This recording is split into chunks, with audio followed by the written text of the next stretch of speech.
The rain came down in cold sheets, turning the sidewalk into a mirror that reflected the warm golden lights of Martinez Bakery. Inside, families laughed over birthday cakes covered in perfect swirls of frosting.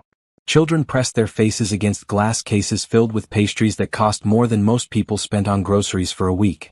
Outside, pressed against the brick wall beside the door, 9-year-old Kira Williams tried to make herself smaller. Her thin jacket, donated from some church clothing drive 3 winters ago, did nothing against the November chill. The holes in her sneakers let in water with every step. Her stomach had stopped growling hours ago, settling into a hollow ache she'd learned to ignore. Through the window, she watched a little girl about her age blow out candles on a 3-tier chocolate cake. The girl wore a clean pink dress with ribbons in her hair. Her parents kissed her cheeks while relatives clapped and sang. Kira looked down at her own reflection in a puddle. Matted brown curls, dirt smudged on her dark skin, clothes that hung loose on her skinny frame. Today was her birthday too. November 7th. She was 9 years old. Nobody had sung for her. There was no cake. Grandma Loretta had hugged her tight this morning at the shelter and whispered, "Happy birthday, baby girl," but that was all they could afford. Love and a hug. No cake. No candles. No wishes. Kira's fingers trembled as she pushed open the heavy bakery door. Warm air rushed out, carrying the smell of sugar and vanilla. It made her dizzy with hunger. The conversations inside dulled to a murmur as customers turned to look at the small, soaked girl dripping water onto their clean floor. Behind the counter, a tall woman with pulled-back hair and a white apron looked up from boxing a custom order. Her eyes narrowed. "Can I help you?" Kira's voice came out barely above a whisper. "Do you have any expired cake?" The woman's face hardened. "Excuse me?" "Any old cake," Kira said louder now, her words tumbling out in a rush. "From yesterday or the day before. Stuff nobody wants anymore. Stuff you're gonna throw away. It's my birthday and I just want it." Her voice cracked. "I just wanted a piece of cake." The woman crossed her arms. "We don't give away product. If you want something, you pay for it like everyone else." "I don't have money," Kira admitted, her cheeks burning with shame. "But I thought maybe the expired stuff, the trash stuff." "We don't have trash here. Everything is fresh, premium quality. Now if you're not buying anything, you need to leave. You're dripping all over my floor."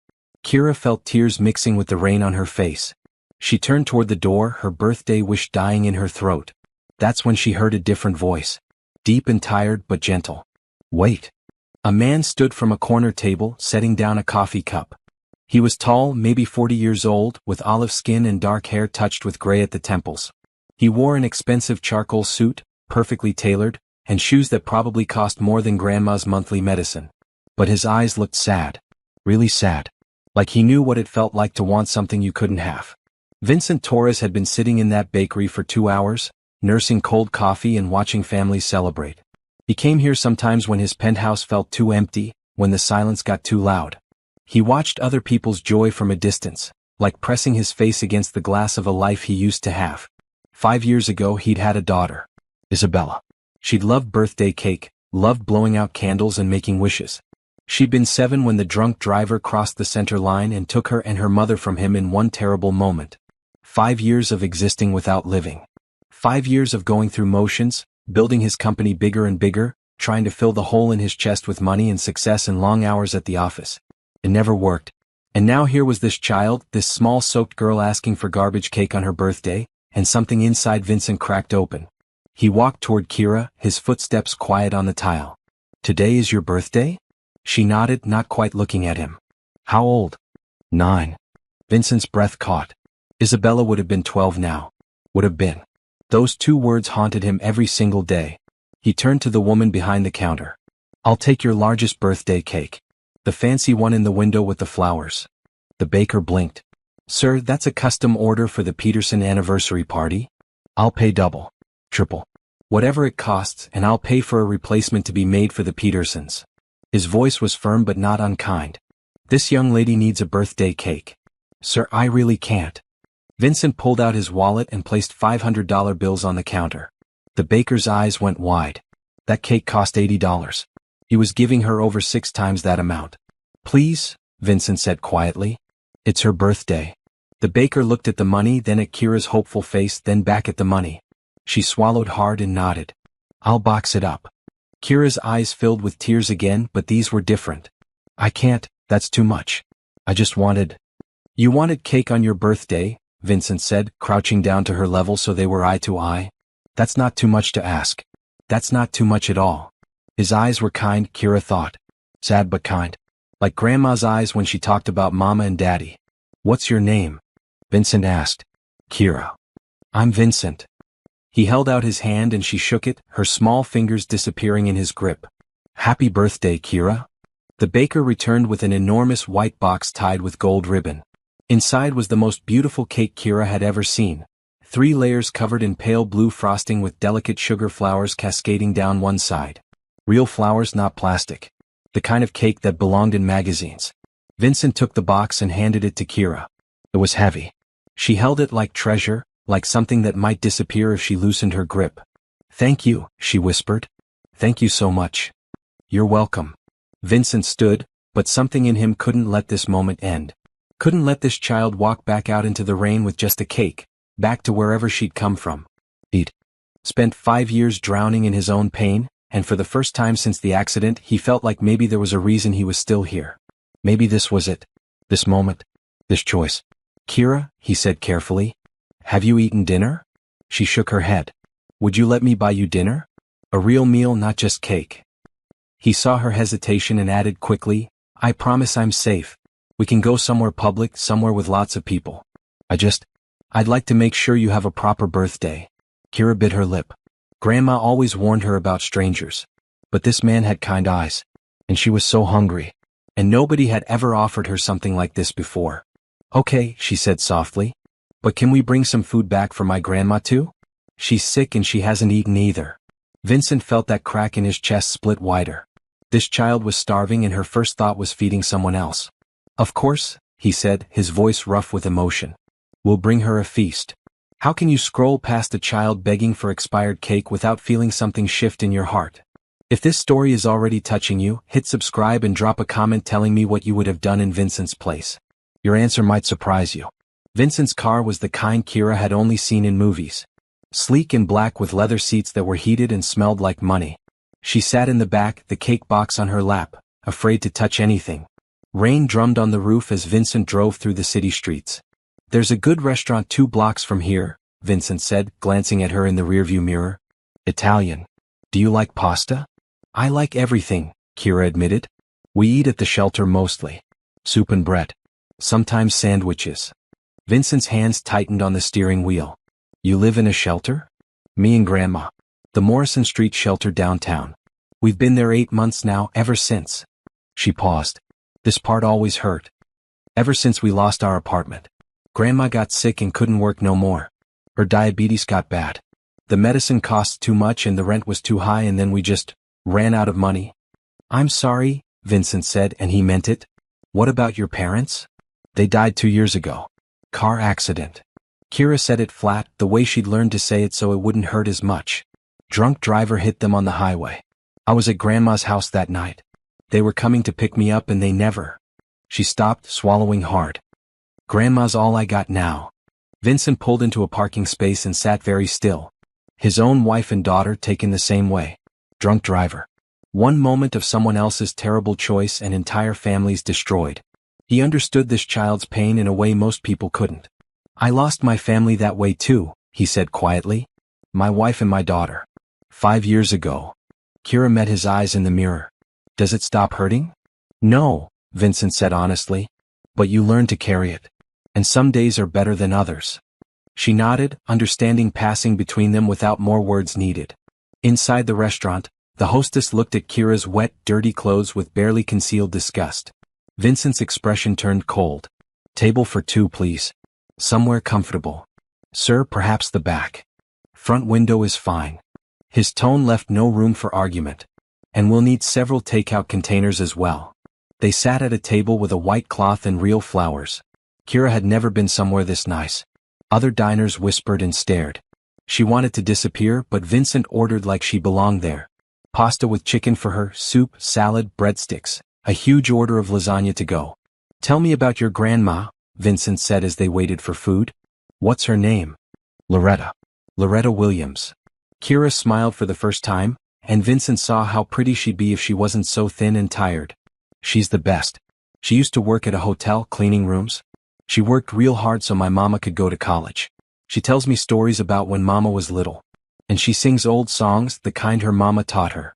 She says I got mama's smile. I bet you do. Vincent watched her tear into the breadsticks the waiter brought.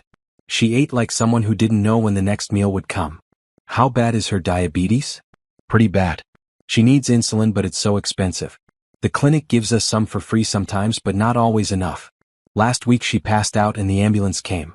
They gave her something that helped, but then we got a bill and Grandma cried. Kira's voice dropped. I hate seeing her cry. Vincent made a mental note to handle that bill. And the insulin. And whatever else this family needed. The food came, heaping plates of it, and Kira ate slowly, savoring every bite. She'd learned not to eat too fast or her stomach would hurt after being empty so long.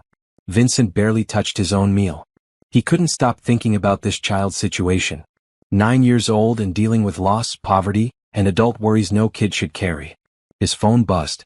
His assistant Roberto texting about tomorrow's board meeting. Vincent ignored it. For the first time in 5 years, work didn't matter. Only this moment mattered. Kira, he said carefully, I'd like to help you and your grandmother. More than just dinner. I have money more than I need, and I think. He paused, choosing words carefully. I think maybe I was supposed to hear you today. Maybe I was supposed to be in that bakery right then. Why? Kira asked. Why do you want to help us? You don't even know us. Because someone should have helped you already, Vincent said. Because you're a kid asking for expired cake on your birthday and that's not okay. Because your grandma is sick and can't afford medicine and that's not okay either. Because. His voice caught. Because my daughter would have been 12 now. And if she'd survived and I hadn't, I'd hope someone would help her the way I'm hoping to help you. Tears rolled down Kira's cheeks. I miss my mama and daddy so much. I know you do. Vincent reached across the table and gently squeezed her hand. But they'd be proud of how strong you're being. And they'd want you to accept help when someone offers it. Right? She nodded, wiping her eyes with a napkin. So let me help. Please. Let me bring food back to your grandma and make sure she has her medicine. Let me do something good for once instead of just. He gestured vaguely. Instead of just making money and being alone. Okay, Kira whispered. Okay, you can help. They packed up enough food to feed 10 people. Vincent added a grocery bag full of basics. Milk, eggs, bread, fruit, peanut butter. At a pharmacy next door, he bought 3 months' worth of insulin and diabetes supplies. The total cost was over $800. He didn't blink. As they loaded everything into his car, Kira said, Mr. Vincent? Can I ask you something? Just Vincent is fine. What? Are you lonely too? The question hit him harder than any business deal gone wrong, harder than any quarterly report. A 9-year-old child seeing straight through his expensive suits and fancy car to the truth underneath. Yes, he admitted. I'm very lonely. Grandma says when you're lonely you gotta look for people who need love. She says everybody needs love and when you give it away you get it back.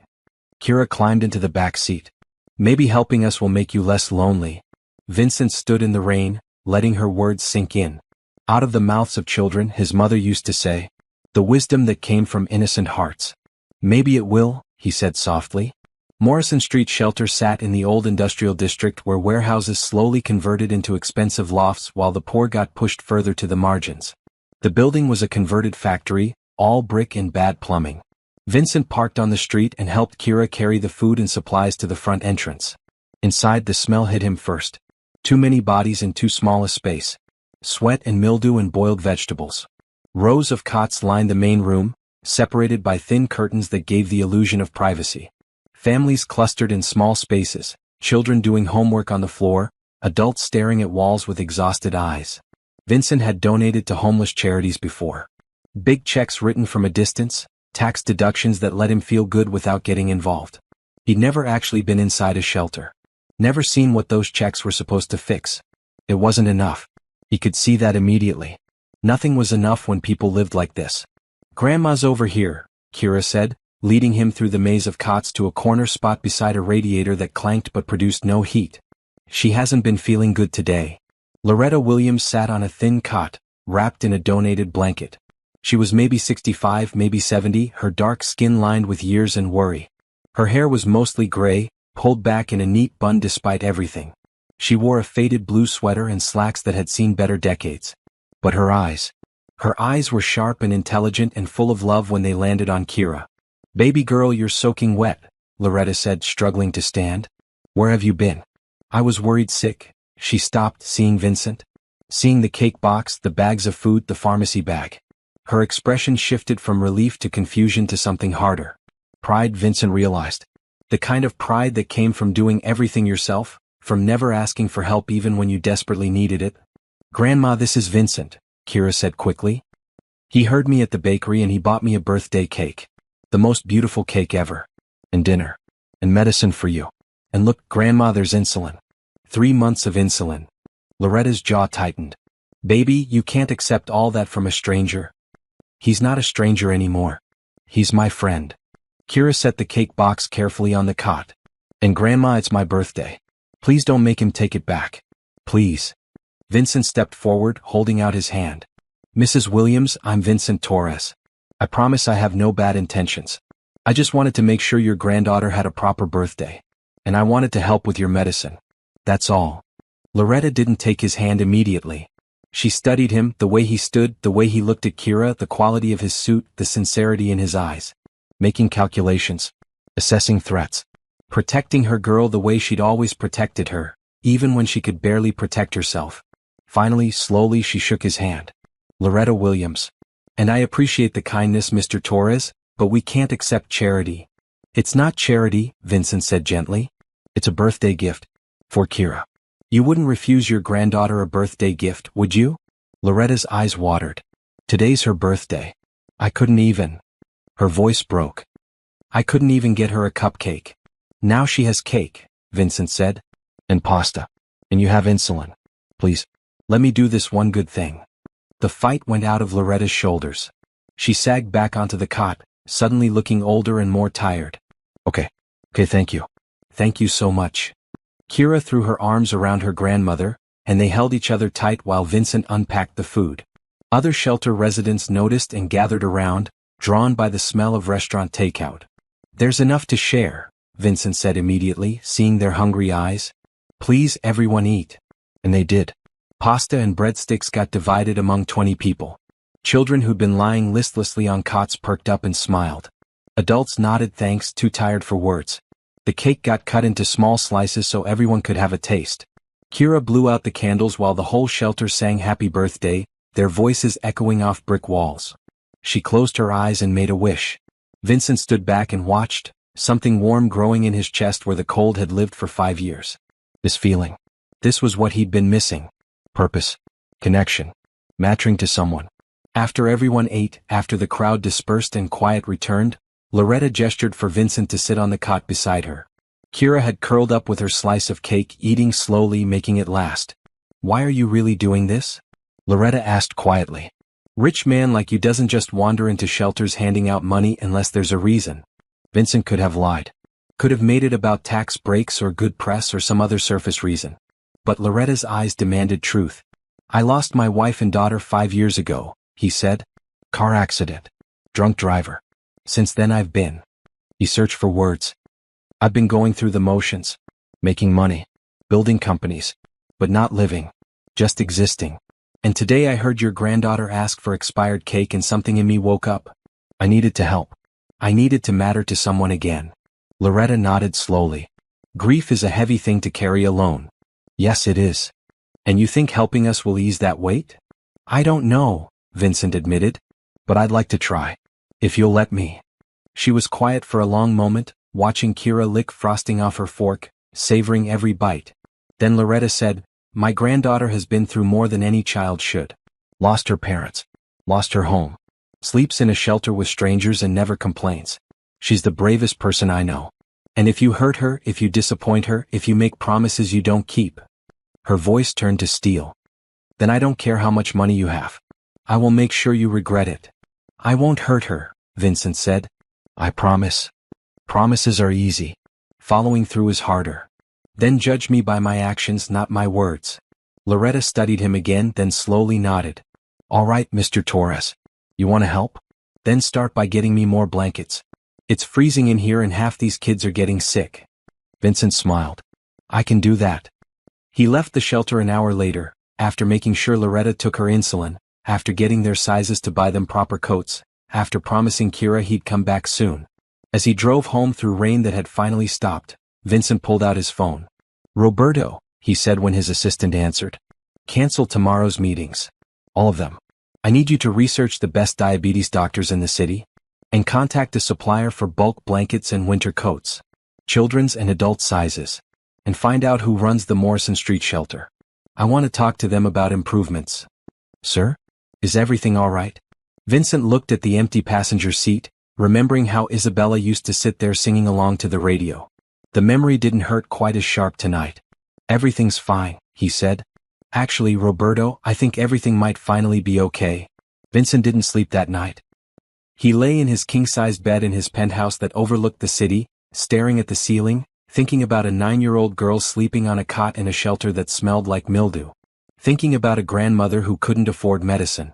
Thinking about how much food had been in his refrigerator, untouched, while families went hungry 3 miles away. The distance between his world and theirs was geography. Just 3 miles. But it felt like different planets. At 6 in the morning he got up and started making calls. By 8 he had appointments scheduled with 3 top endocrinologists for Loretta. By 9 he had a delivery service bringing blankets, pillows, space heaters and winter coats to Morrison Street. By 10 he was in his car driving back to the shelter, unable to stay away. He told himself he was just checking on his donations, making sure the supplies arrived properly. But the truth was simpler. He wanted to see Kira again.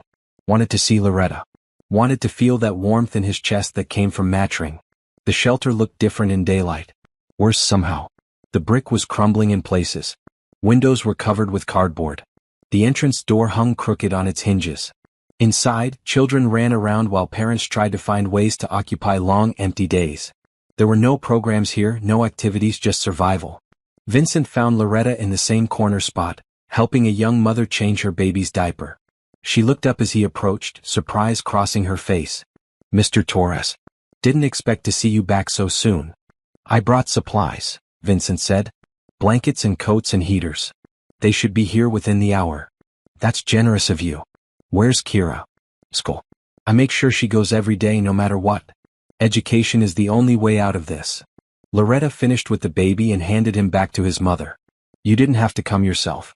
Could have just sent the stuff. I wanted to make sure you were okay. That you took your insulin this morning." Loretta's expression softened slightly. "I did. Thank you for that. I already feel better than I have in weeks." Vincent sat on the edge of her cot. "Mrs. Williams, I made some calls this morning. I have 3 doctors willing to see you, specialists in diabetes. The best in the city. I'd like to take you to appointments, get you fully evaluated, make sure you're getting proper treatment." "No." Her voice was firm. Vincent blinked. "No. I appreciate what you did for Kira's birthday. I appreciate the insulin. But I can't let you pay for doctors. That's too much." "It's not too much if it keeps you healthy. I've been managing my condition for 10 years. I know what I'm doing." "With all respect, Mrs. Williams, passing out from low blood sugar isn't managing." Vincent kept his voice gentle but direct. "Kira needs you. She's already lost her parents. She can't lose you too." Loretta's jaw worked, emotions playing across her face. Pride. Fear. Exhaustion. "I don't have any way to pay you back. I'm not asking you to. But why would you do all this? You don't even know us." Vincent looked around the shelter, at the families struggling, at the conditions that shouldn't exist in a city as wealthy as this one. "Maybe I'm starting to realize that having money means nothing if you don't use it to help people who need it. Maybe your granddaughter taught me something yesterday. Maybe." He met Loretta's eyes. "Maybe I need you and Kira as much as you need me." Before Loretta could respond, there was commotion at the front entrance. Vincent's delivery had arrived. 20 space heaters, 100 thick blankets, 50 winter coats ranging from toddler to adult sizes, and boxes of pillows still in plastic. The shelter erupted in grateful chaos. Parents grabbed coats for their children. People fought politely over blankets. Someone plugged in a heater and everyone nearby sighed with relief as warmth finally flowed into the space. The shelter director, a frazzled woman named Barbara, found Vincent in the crowd. "Are you the donor? Mr. Torres?" "Yes." "I don't know what to say. Thank you doesn't seem like enough." "It's a start," Vincent said. "But this place needs more than blankets. The building is falling apart. You need repairs, better plumbing, working heat, activities for the kids." "I know," Barbara said, exhausted. But the city funding barely covers basics. We're always one inspection away from shutting down. What if you had a private donor? Someone who could cover improvements. Barbara laughed bitterly. That would be a miracle. But miracles don't happen to places like this. Vincent pulled out his phone and opened his banking app. What's the shelter's account information? I'm sorry? Your bank account. For donations. What is it? Barbara gave him the numbers, confused. Vincent typed quickly and hit send. Barbara's phone buzzed. She looked at the notification and her face went white. Is this real? Did you just... That says $50,000. Consider it a start, Vincent said.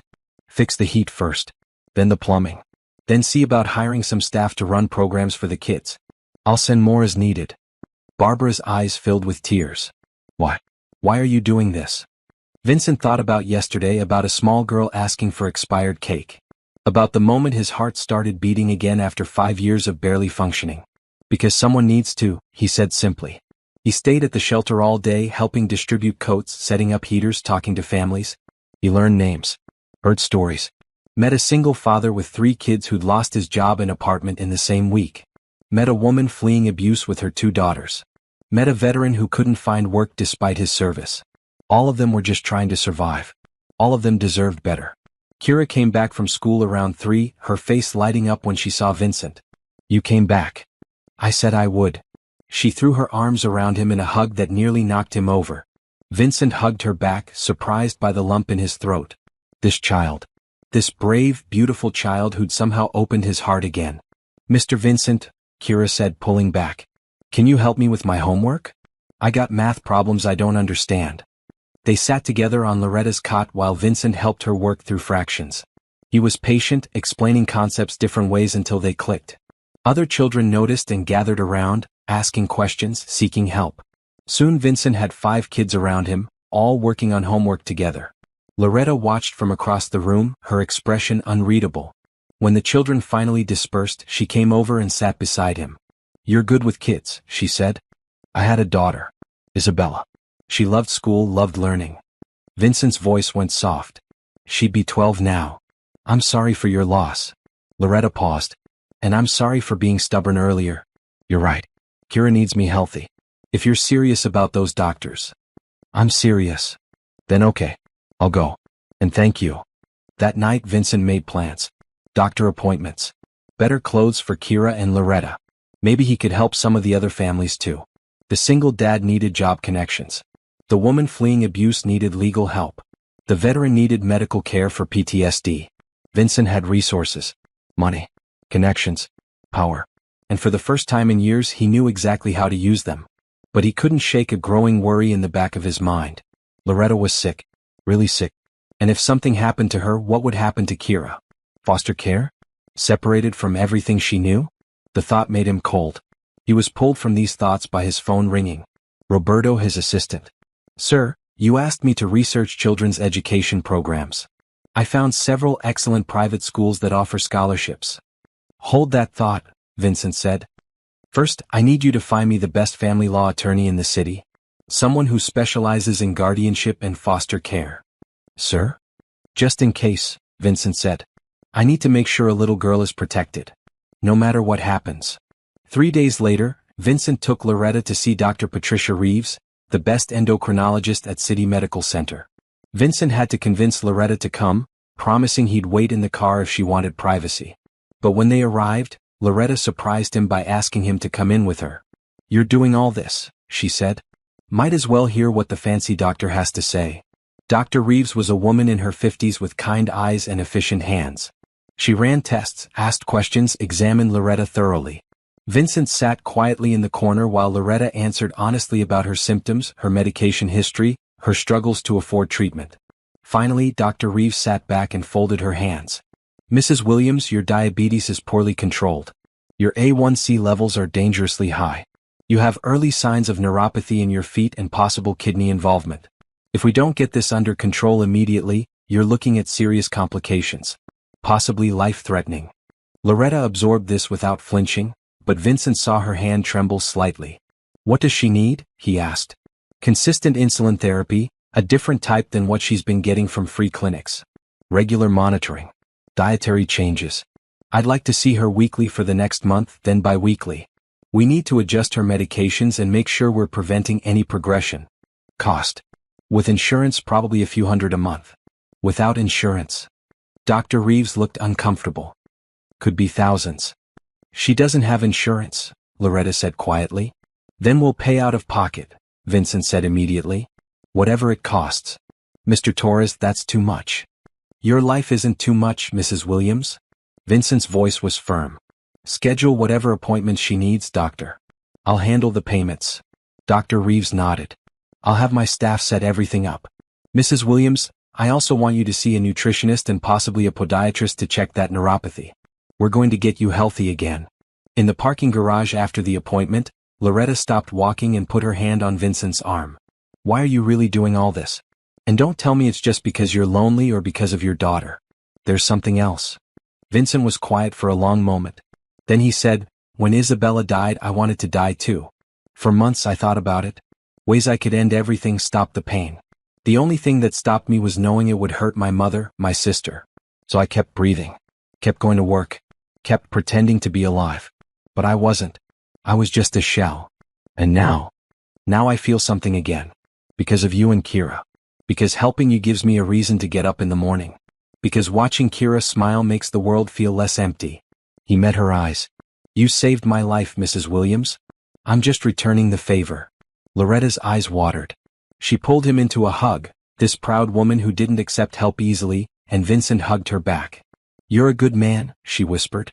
I'm trying to be. Over the next week, Vincent became a regular presence at Morrison Street Shelter. He brought groceries every other day. He helped fix things that broke, calling and repair people to handle bigger jobs. He spent evenings helping kids with homework. He got to know the other families, learned their stories, started connecting people with resources. The single dad, Thomas, got an interview at Vincent's company and was hired as a warehouse supervisor. The woman fleeing abuse, Jennifer, got connected with a legal aid attorney in safe housing. The veteran, Curtis, got medical care through a VA program Vincent helped him navigate. But mostly he spent time with Kira and Loretta. Taking Kira to school, picking her up, helping with homework. Taking Loretta to appointments, making sure she ate properly, checking her blood sugar. His employees noticed the change in him. Roberto commented that Mr. Torres seemed happier. His sister Camila called him suspicious. Who is she? Camila demanded. Who's who? The woman who has you smiling again. And don't lie to me, Vincent. I know you too well. Vincent laughed. There is no woman. But there is a little girl and her grandmother. And they're teaching me how to live again. He told Camila the whole story. About the bakery, the expired cake, the shelter, everything. By the end, Camila was crying. I want to meet them, she said. Really? Yes, really. If they're important to you, they're important to me. So Vincent arranged dinner at a nice but casual restaurant. He picked up Kira and Loretta from the shelter, both of them wearing new clothes he'd bought, after much protest from Loretta. Kira was nervous about meeting Vincent's family, but he promised her Camila was nice. And she was. Camila arrived with her husband Daniel and their 2 teenage sons. She took one look at Kira and Loretta and immediately gathered them into warm hugs like they were family already. It's so good to meet you both, Camila said. Vincent has told me so much. Dinner was loud and happy. Camila's sons taught Kira card tricks. Daniel and Loretta talked about old music. Camila pulled Vincent aside at one point and squeezed his hand. You look alive again, she said softly. Really alive. I feel alive. That little girl loves you. You know that, right? Vincent looked at Kira, who was laughing at something one of the boys said, her face bright with joy. I love her too. And Loretta? She's special. Tough and wise and so strong despite everything. Camila studied her brother's face. You've become a family, haven't you? I think maybe we have. After dinner, as Vincent drove Kira and Loretta back to the shelter, Kira fell asleep in the back seat, her head resting against the window. Loretta looked back at her and smiled. She hasn't slept that peacefully in months, Loretta said. She's always worried. About me, about where we'll go, about what's going to happen. But with you around, she feels safe. I want her to feel safe, Vincent said. I want both of you to. Can I ask you something? Loretta's voice was serious. If something happens to me, if my health gets worse, what happens to Kira? Vincent's hands tightened on the wheel. Nothing's going to happen to you. But if it does, she has no other family. My son, her father, was my only child. His wife's parents are dead. There's nobody else. She'd go into foster care, probably get separated from everything she knows. That's not going to happen. How can you be sure? Vincent took a deep breath. Because I've been talking to a lawyer about becoming her legal guardian. If you'll allow it. If something happens, or even if nothing happens, I want to make sure Kira is protected. That she has someone. Loretta was quiet for a long moment. You'd take on that responsibility? Raising a child? I'd be honored to. Even though she's not yours? She is mine, Vincent said softly. Maybe not by blood, but by choice. By love. That counts for something. Loretta wiped her eyes. You're a rare man, Vincent Torres. I'm just a man who was given a second chance. Thanks to a little girl asking for expired cake. 2 weeks later, disaster struck. The shelter got condemned. A city inspector found mold in the walls, faulty wiring that posed a fire hazard, and structural issues that made the building unsafe. Despite Vincent's recent donations, the problems ran too deep.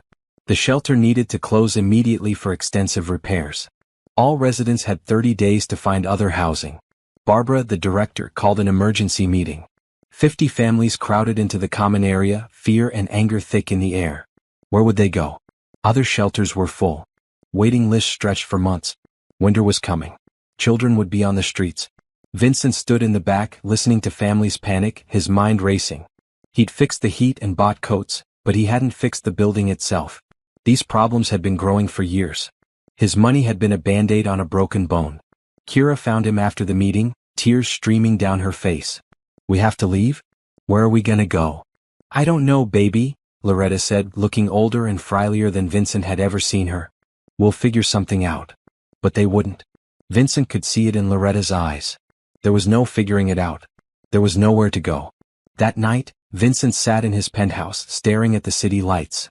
He had 6,000 square feet of space. 5 bedrooms. His daughter's room hadn't been touched since the accident, preserved like a museum to grief. His wife's closet still held her clothes. He'd been living like a ghost in a mausoleum. And 3 miles away, a little girl and her grandmother had nowhere to sleep. The answer was obvious. Terrifying but obvious. At 6 in the morning, Vincent drove to the shelter. He found Loretta packing their few belongings into garbage bags, her movements slow and defeated. Mrs. Williams, I need to talk to you. She looked up, exhausted. If this is about money, Vincent, I can't accept any more. It's not about money. It's about a place to live. We'll find something. Come live with me. Loretta blinked. What? I have a house in the suburbs about 30 minutes from here. It's big, too big for one person. There's a guest cottage on the property, separate from the main house. 2 bedrooms, full kitchen, bathroom, private entrance. It's been sitting empty for years. You and Kira could live there. Vincent, we can't. Yes, you can. Please. The cottage is just gathering dust. You'd be doing me a favor, keeping it occupied. Vincent knew this argument would work better than charity. And it's close to a good school for Kira. There's a bus stop at the end of the street. Loretta, you need a stable place to live, especially with your health issues. And Kira needs a home, not a shelter. I can't pay rent. I'm not asking you to. I'm offering you a place to stay while you get back on your feet. However long that takes. Loretta sat down heavily on her cot. Why would you do this? Because I have space and you need space. Because Kira deserves better than garbage bags and uncertainty. Because... Vincent sat beside her. Because my house has been empty of life for 5 years. Because maybe having you there would make it feel like a home again. People will talk. Rich man, black woman and child. Let them talk. I don't care what people think.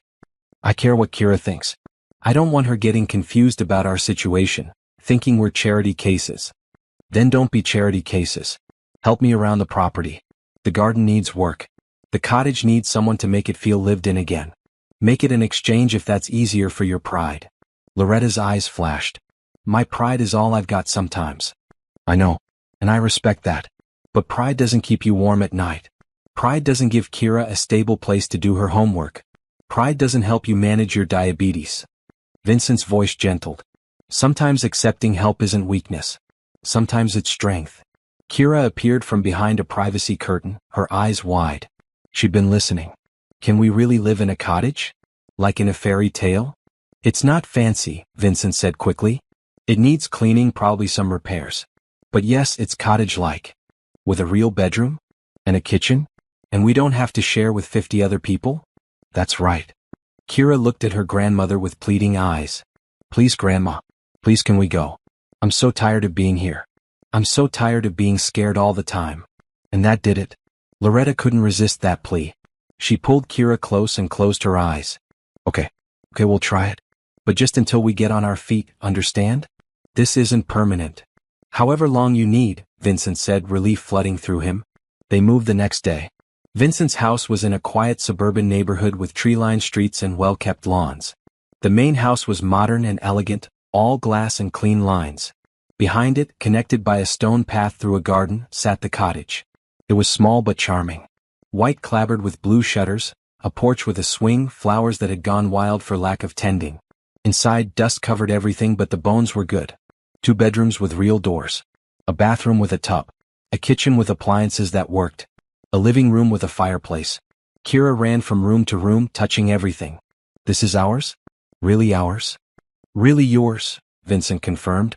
Loretta stood in the middle of the living room, tears running down her face. I can't believe this is real. It's real. And tomorrow we'll clean it up and make it perfect. They spent the weekend transforming the cottage. Vincent called in cleaners, bought new furniture, stocked the kitchen with groceries. Camila came over with linens and towels and decorations. Her sons helped move furniture. Kira picked out paint colors for her room, soft yellow like sunshine. They painted together, Vincent and Kira and Loretta, getting more paint on themselves than the walls, laughing like a real family. On Sunday night, their first night truly settled in, Vincent made dinner for everyone in the main house. Pasta because Kira loved pasta. They ate together at his big dining table that hadn't seen a meal in years. Can I say grace? Kira asked. Everyone bowed their heads. Kira's voice was clear and sweet. Thank you, God, for this food. Thank you for Grandma being healthy. Thank you for Mr. Vincent and for him being our friend. Thank you for our cottage and for not being scared anymore. Amen. Amen, everyone echoed. After dinner, Vincent walked them back to the cottage. At the door, Loretta hugged him tight. Thank you, she whispered, for giving us our dignity back. Thank you for letting me help. For letting me be part of your lives. That night, Vincent lay in bed and smiled at the ceiling. The house felt different. Warmer, somehow. Lived in. Like a home instead of a mausoleum. Down the path in the cottage, Kira had her own bedroom with yellow walls. Loretta slept in a real bed for the first time in months. And both of them felt safe. Family, Vincent thought. They'd become a family. Winter came gently that year, with snow that turned the neighborhood into something from a postcard. Kira had never seen so much snow.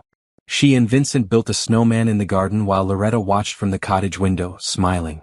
Higher, Kira directed as Vincent lifted her to place the carrot nose. He needs to be fancy. The fanciest snowman in the neighborhood, Vincent agreed. They gave him a top hat and scarf and named him Frederick. Kira insisted on taking pictures with her new camera, another gift from Vincent that Loretta had initially protested but eventually accepted. Life fell into a comfortable rhythm. Vincent drove Kira to school each morning. She attended Lincoln Elementary now, a good school with art programs and music classes and teachers who cared. She made friends quickly. She joined the art club and discovered she loved painting. Loretta's health stabilized with consistent medication and regular doctor visits. She put on weight, her skin glowed, her energy returned. She tended the garden, coaxing roses and vegetables back to life. She cooked meals that filled the property with delicious smells. Vincent returned to work but with new perspective. He left by 5 now instead of staying until midnight. He attended Kira's school events. He had dinner with his family every night, because that's what Loretta and Kira had become. His family. His employees noticed the change. Roberto commented that Mr. Torres smiled more, listened better, seemed more present. The company culture shifted. Vincent started programs for employee wellness, increased wages, added childcare benefits. He understood now what really mattered. You've changed, his CFO Margaret said during a meeting. In a good way. You seem happy. I am happy, Vincent realized. For the first time in years. At home, small moments became precious. Kira doing homework at the kitchen table while Vincent chopped vegetables for dinner. Loretta teaching them both to make her famous cornbread. Movie nights where they squished together on the couch, Kira in the middle, sharing popcorn. Vincent started therapy again, working through his grief over Isabella and his wife. Dr. Harrison helped him understand that loving Kira didn't diminish his love for his daughter. That his heart was big enough for both. You're allowed to be happy, Dr. Harrison said. Your wife would want you to be happy. I know. I just felt guilty for so long. And now I feel grateful. Like I was given a second chance. Camila visited often, bringing her boys to play with Kira. Loretta and Camila became friends, trading recipes and stories. Vincent watched his sister laugh with this woman who'd become so important to him, and something settled in his chest. One Saturday in February, Vincent took Kira to an art supply store. She needed paint for a school project but kept trying to pick the cheapest options. Get the good paint, Vincent said. The colors will be better. But it's so expensive. Kira, we've talked about this. You don't have to worry about money anymore. I've got it covered. She chewed her lip, that worried expression he was learning to recognize. But what if you change your mind? What if you get tired of us? Vincent crouched down to her level there in the middle of the art store. Listen to me. I'm never going to get tired of you. Never. You and your grandmother have given me back my life. Do you understand? I was barely surviving before I met you. Now I'm living again. Because of you. Really? Really truly? You're stuck with me now. I'm not going anywhere. Kira threw her arms around his neck. I love you, Mr. Vincent. Vincent's breath caught. Those words. He hadn't heard them in 5 years. Hadn't thought he'd hear them again. I love you too, sweetheart. So much. They bought the expensive paint and way more supplies than she needed. On the drive home, Kira said, Can I call you something else besides Mr. Vincent? Like what? I don't know. Mr. Vincent feels too formal. But you're not my dad, so I can't call you daddy. She thought for a moment. Maybe just Vincent? Vincent works for me. Okay. Vincent. She tried it out, smiling.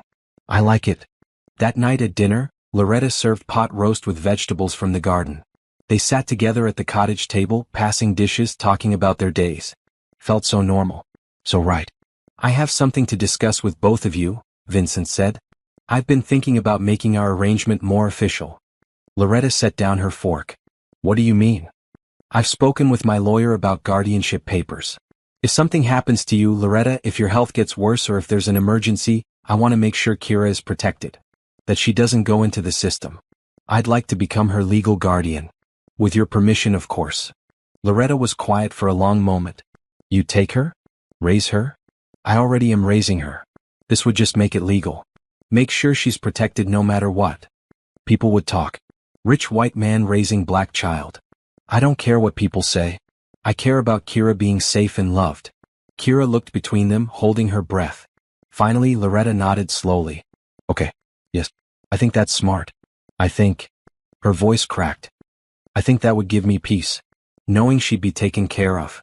She will be. I promise you. They signed papers the following week. Vincent Torres officially became Kira Williams's legal guardian, secondary to Loretta. If anything happened, Kira would stay with him. She wouldn't be alone. Kira didn't fully understand all the legal terms. But she understood that Vincent had promised to take care of her forever. That he wasn't going away. Spring came, bringing flowers and warmth. The garden exploded with color under Loretta's care. Kira turned 10 in April, and they threw a proper party. Not at a bakery this time, but at home in the garden. 20 kids from school came, plus Vincent's family. There was cake, real cake with 10 candles. There were games and presents and laughter. Kira stood in the middle of it all, wearing a new blue dress, surrounded by people who loved her, and she'd never been happier. Vincent watched her blow out the candles and make a wish. He caught Loretta's eye across the yard. She smiled at him, gratitude and affection clear in her expression. They'd saved each other, he realized. All three of them. Built something beautiful from broken pieces. This was family. Not by blood but by choice. By love. And it was enough. More than enough. It was everything. Summer brought long days and firefly nights. Kira spent hours in the garden with Loretta, learning to grow tomatoes and beans. Vincent taught her to ride the bicycle he'd bought for her birthday, running behind her with his hands on the seat until she found her balance and pedaled away, laughing. I'm doing it, she shouted. Look, I'm really doing it. Vincent stood in the driveway, his heart full, watching her circle back to him with the biggest smile on her face. These moments. These perfect, ordinary moments. This was what he'd been missing. What money could never buy. Loretta's health continued to improve. She gained back 20 pounds, her skin glowing with vitality. Dr. Reeves declared her diabetes well controlled for the first time in years. Loretta cried at that appointment, overwhelmed with relief. "You've given me my life back," she told Vincent on the drive home. "You've given me mine," he replied. That summer, Vincent's mother flew in from Arizona to visit. Teresa Torres was a force of nature at 75, sharp and opinionated and fiercely protective of her children. Vincent was nervous about her meeting Loretta and Kira, worried she might not understand his new family arrangement. His worries were unfounded. Teresa took one look at Kira and gathered her into a hug. "Aren't you precious? Vincent tells me you like art. I used to paint when I was young. Maybe we can paint together." They spent the week touring the city, visiting museums, eating at Teresa's favorite restaurants. At the art museum, Kira stood transfixed in front of a massive abstract painting. "What do you see?" Teresa asked. "Hope," Kira said softly. "All these colors mixed together, making something beautiful. That's what hope looks like." Teresa squeezed her shoulder. "You're a wise child." On Teresa's last night, after Kira had gone to bed, she sat with Vincent and Loretta on the cottage porch. Lightning bugs danced in the garden. The air smelled like roses. "You've built something special here," Teresa said. "A real family." "We have," Vincent agreed. Teresa turned to Loretta. "Thank you for taking care of my son. He was lost for so long. You and Kira brought him back to us." "He saved us first," Loretta said quietly. "Gave us a home when we had nothing. You give each other what you need. That's what family does." After Teresa left, life continued its comfortable rhythm. Vincent's company launched a new initiative, partnering with homeless shelters across the city to provide job training and placement services. He'd learned so much from Morrison Street, from seeing poverty up close. Now he wanted to use his resources to make real change. He hired Thomas, the single dad from the shelter, to run the program. Jennifer, the woman fleeing abuse, joined as a case manager after completing her degree. Curtis, the veteran, became a peer counselor helping other vets transition back to civilian life. The program was featured in the business news. Reporters wanted to interview Vincent about his philanthropic shift. He agreed but insisted on including the people the program helped. He wanted faces and stories, not just statistics. During one interview, the reporter asked, "What inspired this change in your approach to business?" Vincent thought about a rainy November night, a small girl asking for expired cake. "I learned that money is just a tool. It's what you do with it that matters. I was using it to build walls around my grief. Now I'm using it to build bridges to help people who need it." That's quite a transformation. "I had good teachers. A 9-year-old girl and her grandmother who showed me what really matters in life."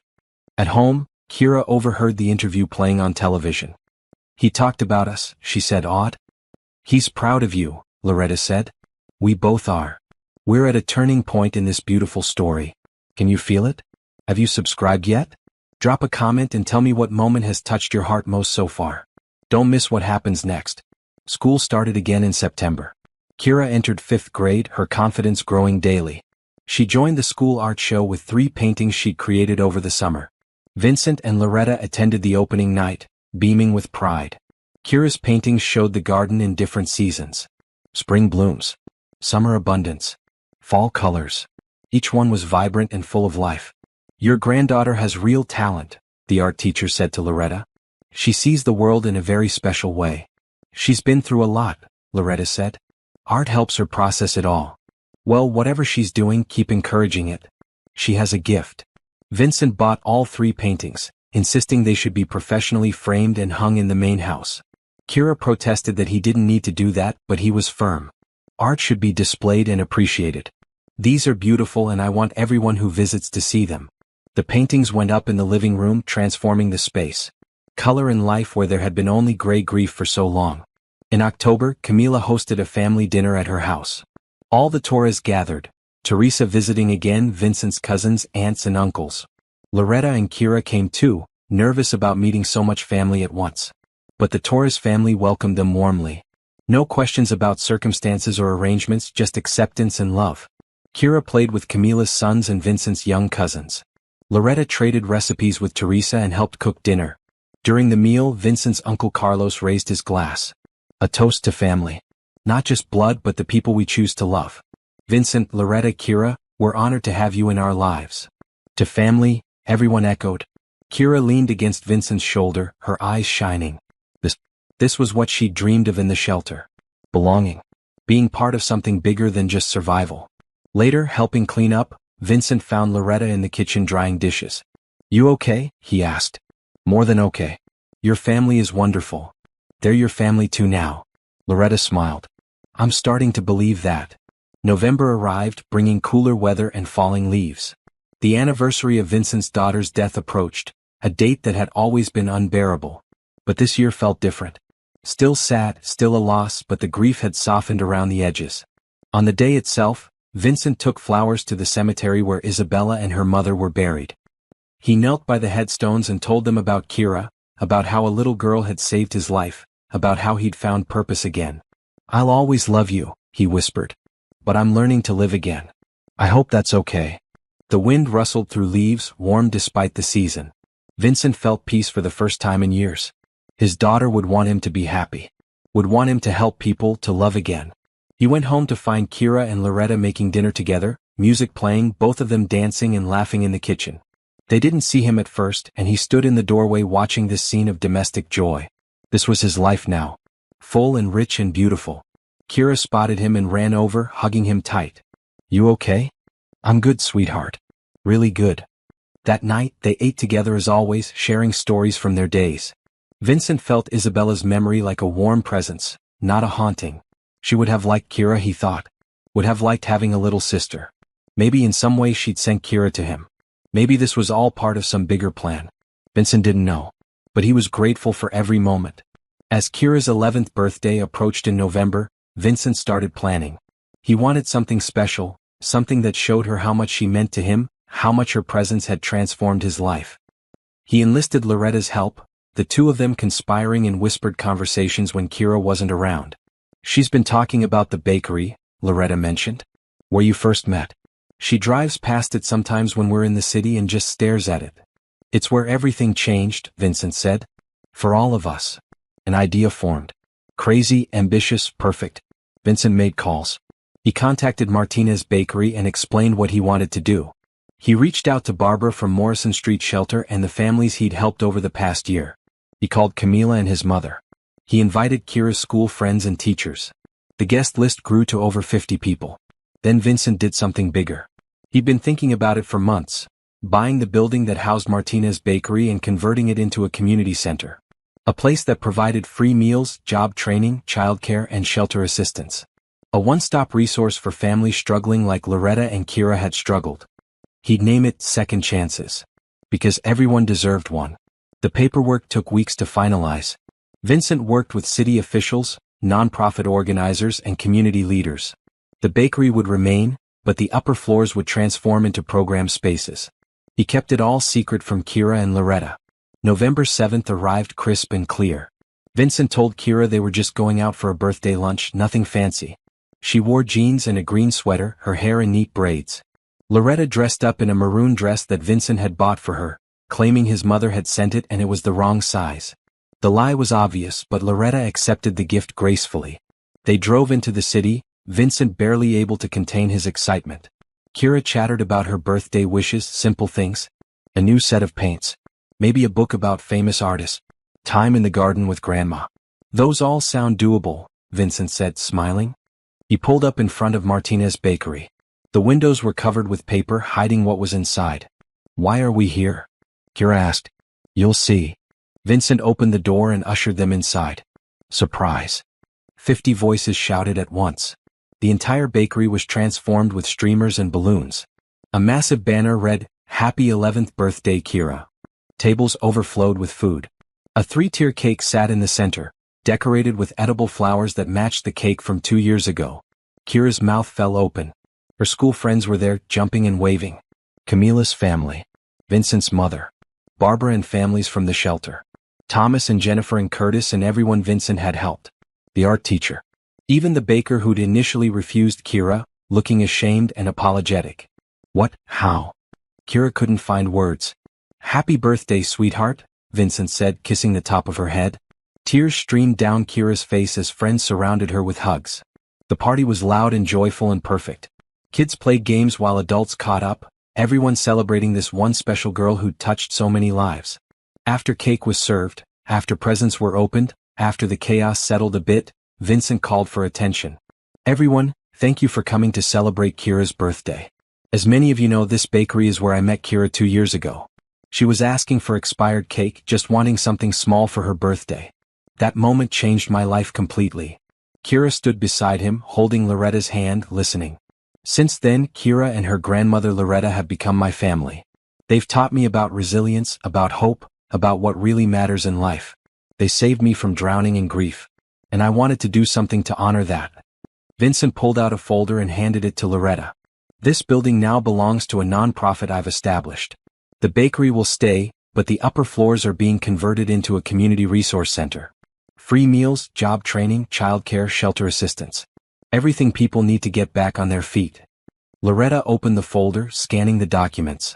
Her hand flew to her mouth. It's called Second Chances Community Center, Vincent continued. And Loretta, I'd like you to run it. As the director. Full salary, benefits, everything. If you're interested. Are you serious? Loretta's voice shook. Completely serious. You understand what families need because you've lived it. You have wisdom and compassion and strength. You'd be perfect.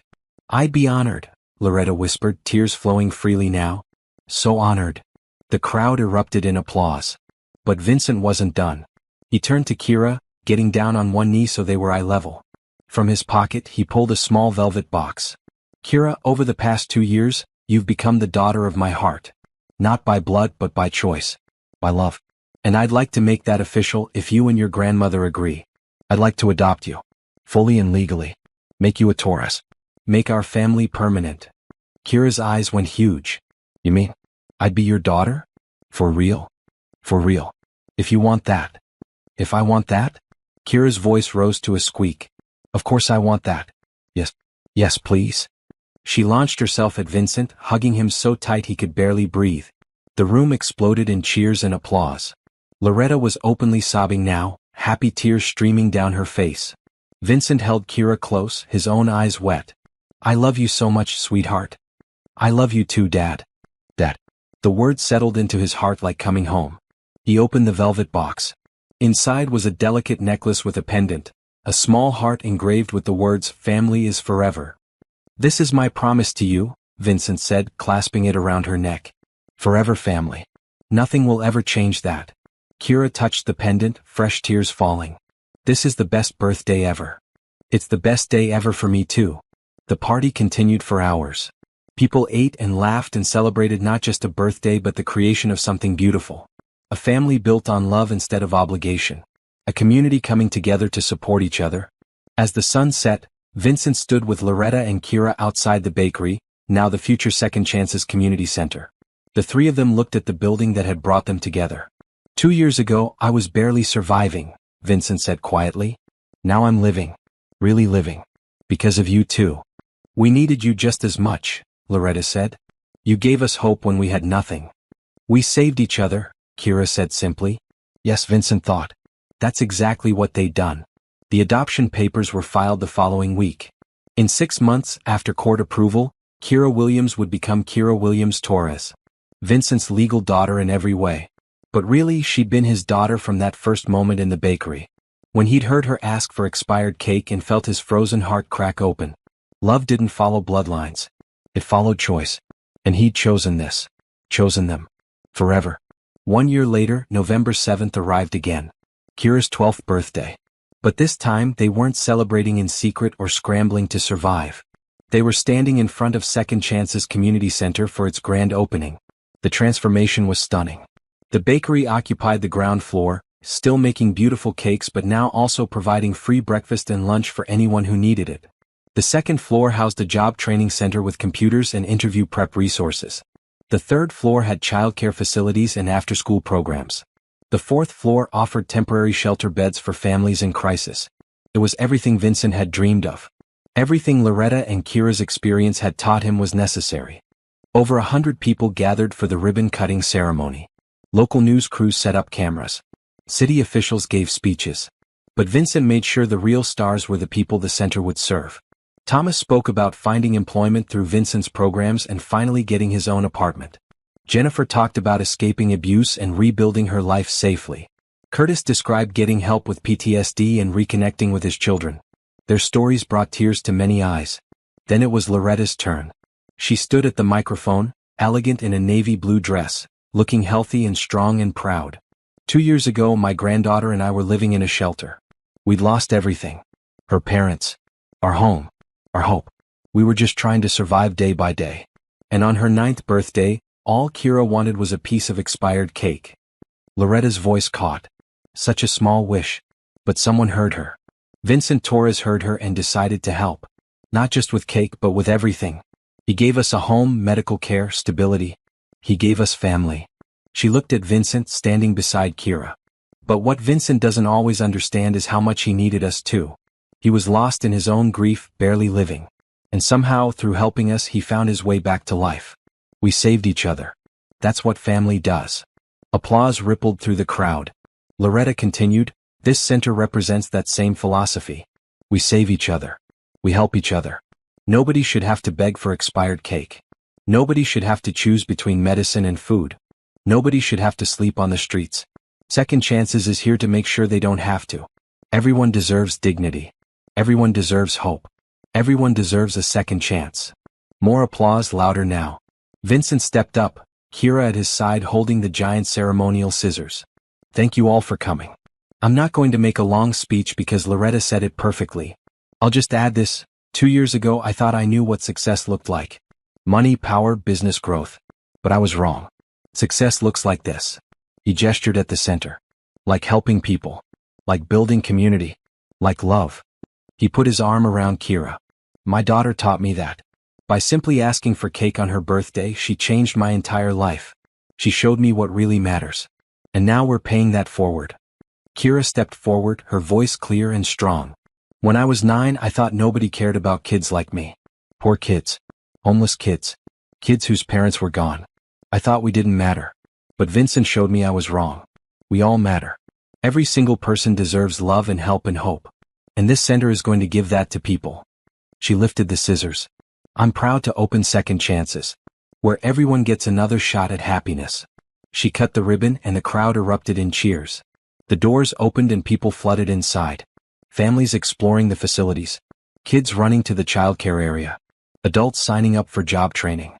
The bakery serving free birthday cake to everyone because it was Kira's birthday and she wanted to share. Vincent stood back watching it all, overwhelmed with emotion.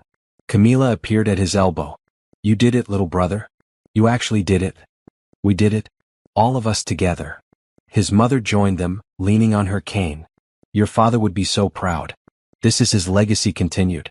"Using success to help others. I wish he could see this." "He can," Teresa said firmly. "And Isabella too. They're both proud of you." Vincent thought about his daughter, gone for 7 years now. She'd be 14 if she'd lived. A teenager. Would she have liked Kira? He liked to think they'd be close, sisters in spirit if not blood. "Dad." Kira called from across the room. "Come see the art space. They set it up just like you planned." Dad. He'd never get tired of hearing that. He excused himself and crossed to where Kira stood in a bright room filled with art supplies. Everything a young artist could want. Canvases, paints, sketch pads, colored pencils. Light poured through big windows. "This is amazing," Kira breathed. "Kids are going to love this. You're going to love it too. I thought you could volunteer here teaching younger kids. If you want." Her eyes lit up. "Really? I could do that. You're a talented artist. You should share that gift." Kira hugged him tight. "Thank you for everything. For the center, for adopting me, for being my dad. For seeing me that day in the bakery." Vincent held her close, his heart full to bursting. "Thank you for asking for expired cake. For being brave. For changing my whole life." They stood there in the art room, surrounded by possibility and color and hope. Outside, the community gathered to celebrate this new resource. Loretta directed staff and welcomed families. Camila organized food distribution. Teresa held babies in the childcare area. Everyone working together. Saving each other. That night, after the crowds left and the center closed, Vincent drove Kira and Loretta home. The cottage lights glowed warm in the darkness. The main house stood solid and welcoming behind it. Inside the cottage, they had a private birthday celebration. Just the three of them. Cake and ice cream and laughter. Presents wrapped carefully. Stories shared about the day. "Make a wish," Loretta said as Kira prepared to blow out 12 candles. Kira closed her eyes.